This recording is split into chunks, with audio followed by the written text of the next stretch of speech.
What up, adventurer? Quick review lang natin dito sa 99 Ramen ng QQ Ramen. At sa ambience pa lang ng lugar guys, swabe na siya, no? Nakaka-Japan feels. Ganito rin siguro mga budget place sa Japan. Maliit lang ang mga mesa nila dito, na parang yung mga parisan natin sa tabi-tabi. At pumunta na tayo sa ramen guys. Sabaw test muna tayo.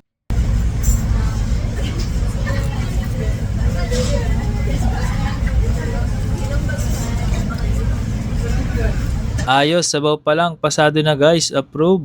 At mapunta naman tayo sa noodles.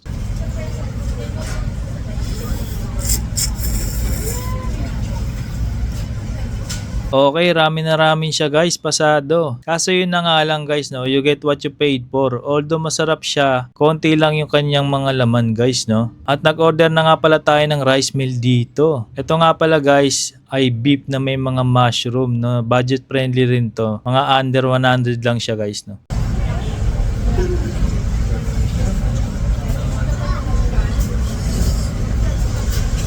Ayos guys, pasado na rin.